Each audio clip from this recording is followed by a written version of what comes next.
Welcome back. After a year-long delay, the Hot Wheel Monster Truck Show is back. The two-day event gives fans a chance to enjoy their favorite Hot Wheel trucks up close and in person. Our Allie Martin's in Tupelo at the Bancorp South Arena has the latest on what we can expect. Hey, Allie. All right, Allie Martin here. Good morning. We are here on the floor of the Bancorp South Arena. With me is Christian Norman. He is the driver of Hot Wheels Bigfoot. Yes, right here he's got his outfit on. Is that what you wear when you drive, Mr. Christian? Oh yeah, you got to represent. You got to match the truck, you know. Absolutely, very good. So, Hot Wheels Monster Truck Show tomorrow and Sunday. Tell us about it. What can people expect? You could expect a lot of family fun, car crash and smashing action. I mean, that sounds like fun. Guys like that. Yeah, oh, definitely, man. You know, and that's really awesome because not only is it fun, it's affordable too. I mean, kids are just $12. I mean, you're going to spend more going to the movie theater than you will coming to our show. Right, and have more fun here. Yeah, absolutely. Oh, yeah. So, tell us, what can people expect? Y'all do some competitions right during the event, and also talk to us about Crash Zone also. Yeah, it's a jam-packed show. I mean, we've got all kinds of competitions. We've got wheelies, donuts, long jump, racing, freestyle, which is my favorite. That's when you can do anything you want. You can do wheelies, donuts, flip the truck, whatever it is that you want. But yeah, you said the Crash Zone. Right. That's like the show before the show. The pre-show. Okay. Yeah, the pre-show. So you get there early, like 10 o'clock on Saturday, and then you got a 5 o'clock on Saturday night, and then a 12 o'clock on Sunday. Okay. And that's when you get to come down to the floor, meet myself, take pictures with all the drivers and all the trucks. It's just a great time, man. So you can come right after church to the Crash Zone on Sunday. What a cool deal. So how do people get tickets? So you can go to Ticketmaster, or you can just come right to the building, the box office, or go online, go to the building's website, and it's just going to be a great time. You got to be here. This is the first time ever here in Tupelo, so we're excited, man. Very good. Well, we're going to join Mr. Christian in about 20 minutes talking about some of the tires and stuff that you see behind us. But for now, we're on the floor of the Bancorp South Arena in Tupelo. We'll send it back to you in the studio. Thanks, Allie. The time now is 7:12. You're getting a live look from our Skycam in Tupelo. Up next, Chief Meteorologist Isaac Williams will have our chances for seeing snow tonight. Don't go anywhere.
Your WCBI First Alert AccuWeather forecast on CW4 with Chief Meteorologist Isaac Williams. It is a sunny start to our Friday morning across the region. We've got plenty of blue sky and clear sky across the region. Looking up in Tupelo as well, same deal. Alpha Insurance camera revealing not a cloud in the sky. Temperatures starting to climb. It's in the low 40s up there in Tupelo as well as the Golden Triangle. A few spots still hanging around in the 30s, but all in all, we're going to warm up ahead of a cold front. Lots happening here on this map. Stationary front to the southeast of us, widespread rain and storms for the Florida Panhandle. Some showers lifting through southeastern Mississippi and southern Alabama. Cold front here that's going to pass through later on today, and then the real big cold front is going to arrive later on tonight and bring us that chance of snowfall later on this evening. Today, though, before any of that gets here, 72 degrees, a mixture of clouds and sunshine, pleasant and warm. Highs at 72. Tonight's low at 29. That's going to be overnight into Saturday morning. But as those temperatures fall, rain will change to snow gradually through the night. Winds will become very gusty. We could see wind gusts over 35 miles per hour, even as the snow arrives. A winter storm warning's been posted for the northeast four counties of Mississippi. Everybody else in a winter weather advisory. We could see the winter storm warning expanded throughout the day, but really I think that's a good first placement of where the higher snow totals are expected to be. To the tune of about 2 to 4 inches of snow likely to fall in the winter storm warning area. Outside of that, I think at least 1 to 3 inches of snow a good bet. Keeping in mind that that does not mean Columbus is going to get 3 inches of snow, nor does it mean Starkville is going to get that. It means that I expect at least 1 inch of snow to fall, and we could see some higher totals. South of 82, a dusting up to 1 inch for places like Louisville over to Kosciuszko, maybe French Camp and Ackerman, as well as Macon and over into Pickens County. But everybody just about stands the chance to see some degree of accumulating snow throughout the day. That front's going to pass through this afternoon and start to bring us some wet weather. An area of low pressure forms near Birmingham late tonight, helps to pull that colder air in from the north and west. That rain's going to change over to maybe a little sleet at first, and then over to snow as the entire atmosphere column cools. We're looking at snow likely to be continuing into parts of the overnight. We're looking at about a 3 to 5 hour window of where it could snow, but in that window, it could be a little heavy. In fact, I expect it to be pretty heavy, and that's the reason that we're going to be able to get some accumulation. Throughout the weekend, it's all about the sunshine. It's going to be very cold and windy all day on Saturday. Then this high pressure system sits right on top of us Sunday morning and brings us a very cold morning. Teens and low 20s to start your Sunday. More sunshine in store for Sunday afternoon. We're going to continue that warm up into next week where, yes, there's a chance of severe weather basically for the southern half of Alabama and southeastern Mississippi. Regardless if we get any severe weather, I do expect rain and storm chances to pick up on Tuesday. So until then, outside of the snow chance tonight and storm chance next Tuesday, time change this weekend. Springing forward, losing that hour of sleep Saturday nights. Here's Courtney with sports. Mississippi State men's hoops has been missing a couple of things, the first being some semblance of a three-point game and the second being a dominant second half performance. And there's no better time for the Bulldogs to add those back into their game than in the SEC tournament. Let's get over to Tampa. MSU head coach Ben Hallen and his squad looking to make a run in the conference tourney, starting with South Carolina in round 2. Over midway through the first, Anderson Garcia, the kick out to guard Shaquille Moore from the corner. Nylon. State trailing by just 2 points. However, very next possession, Gamecocks guard Eric Stevenson, finding himself open on the wing, gets the three-point answer right back, and the Bulldogs are now trailing by 5. Later in the first half, Ford Tolu Smith making his impact, getting crafty in the paint for 2 more. Look at that. He led the night with 20 points. State takes the 1 possession lead. Second half, Dogs pushing the tempo more to Molinar at the cup. Mississippi State with some distance now up 45-36. And this half belonged to the Bulldogs. Gamecocks with only 17 to go. Off the steal and Moore slamming it down to cap it off. Gamecocks had 17 second half first points, by the way. Mississippi State not done yet in the tourney. They win it, beating South Carolina 73-51. Coach Hallen credited his team's second half defense after this one. Well, I'm really proud of our team, though, how the fight that we showed, the toughness we showed. 2-point lead, came out and really had a big second half. Love to start out a game like that one time. I mean, I'm wearing a suit. I'm starting Anderson. We're changing it up. And so I'm glad that we get to play another day against a great team. A cold night for some baseball. Starkville Academy facing off against Nettleton. In the second inning, Jackson Cheek on the bump. This one gets away from him, allowing Evan Syrie to come around and score. Volunteers are up 1-0. Now to the bottom of the second. Porter Skelton deals. Kate Oswald gives it a ride. A no-doubter 2-run shot putting the Tigers ahead 2-1. And Nettleton never gave back the lead. They went on to win this one 7-5. Over in South Pontotoc, the Cougars playing host to the Houston Hilltoppers. Bottom of the sixth, tied at 2. Ashton Matthews smacking this one to right field. Scores 3 runs to make it 5-2 Cougars. Still one out. Drew Tudor hits one, which bounces off the pitcher's glove. 2 more are able to come in, and it'll make it 7-2 South Pontotoc. Later on, Chase Long laces one down the third baseline. That's a double. Drives in 2 more to make it 10-2 South Pontotoc, and the Cougars would go on to win by that much, 10-2 against Houston. After 99 days, the Major League Baseball has a labor deal with players, and the lockout has come to an end. The deal still needs to be ratified. However, all signs are pointing to the return of baseball very soon. CBS News' Bradley Blackburn has more from New York.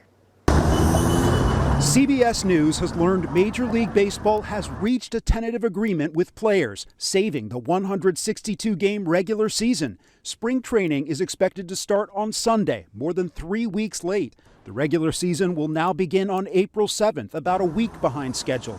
The Associated Press reports that players accepted the collective bargaining agreement Thursday afternoon. It expands the playoffs to 12 teams and raises the minimum salary to around $700,000. Before the agreement was reached, MLB Commissioner Rob Manfred had announced the cancellations of 184 games. The deal wraps up almost a year of talks, and it's surely a relief for the communities that rely on spring training tourism, a billion-dollar business. The people who are working at the stadium, who maybe this is their second or third job, the people who support all of the services that go along with spring training, they're the folks that are going to be impacted. She says spring training is worth about $63 million to local businesses. Bradley Blackburn, CBS News. That's it for sports. We'll have more for you right after this. Don't go anywhere. We'll be right back.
Welcome back to Uncorked, everyone. I'm back at Commodore Bob's Yacht Club, their new location on University Drive, with Brady Heinman. And I'm still sipping on the drink from last episode because this is episode 2. And today we're going to be going a little deeper. Last week we did the cocktails. Today we're going to be specifically talking about bourbon. So tell us a little bit about the bourbons and your passion for it. So yeah, bourbons are really awesome, and they've really taken off over the past few years. And with that, there's very innovative things. A lot of things we do are the barrels we pick they're called single barrel selects, and they range from full proof to 90 proof. They all just kind of range and all have different flavors, all from different areas. Some from Colorado, some from Tennessee, some from Kentucky. So each area has like different qualities or tastes in their whiskeys. Some are cooler, some are hotter.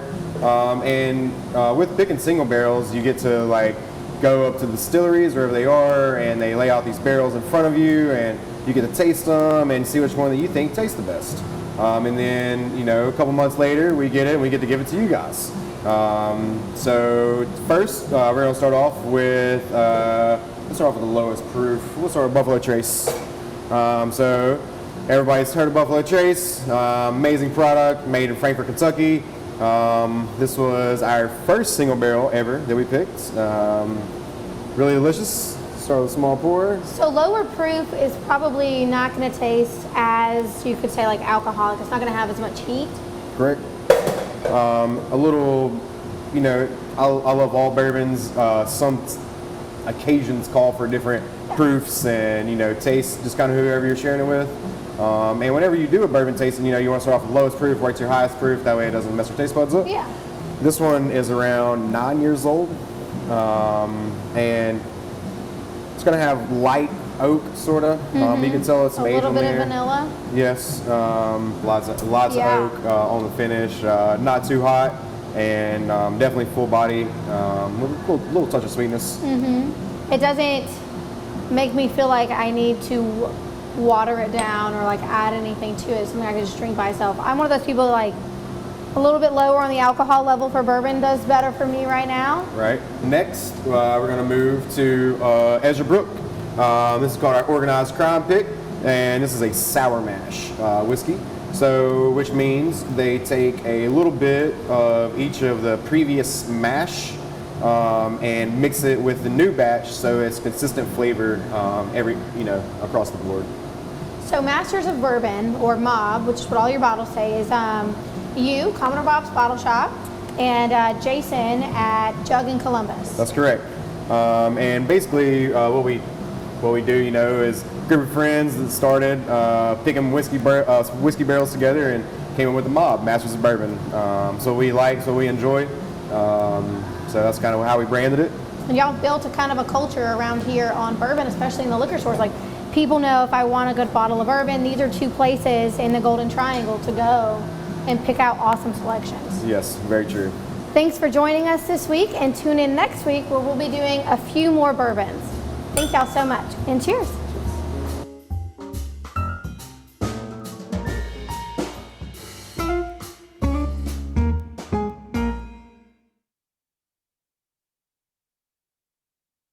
Yes, we moved. We're here in front of the tires for the Race Ace.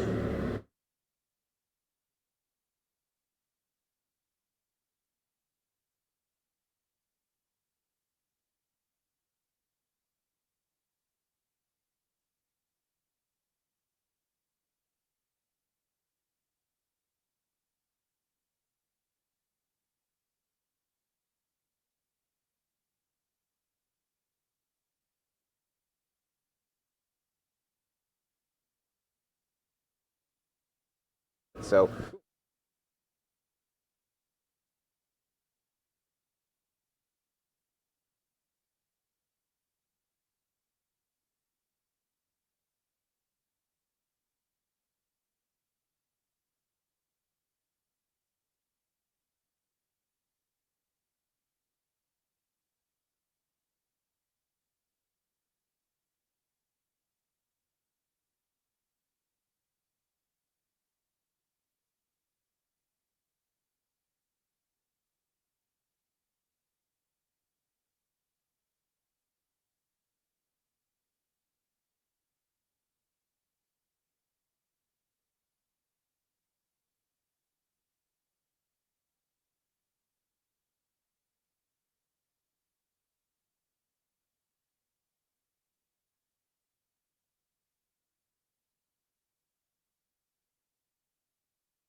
After a year-long delay, the Hot Wheel Monster Truck is back. The two-day event gives fans a chance to enjoy their favorite Hot Wheel trucks up and close in person. Our Allie Martin is in Tupelo right now at the Bancorp South Arena and has the latest on what we can expect. Hey, good morning, Allie.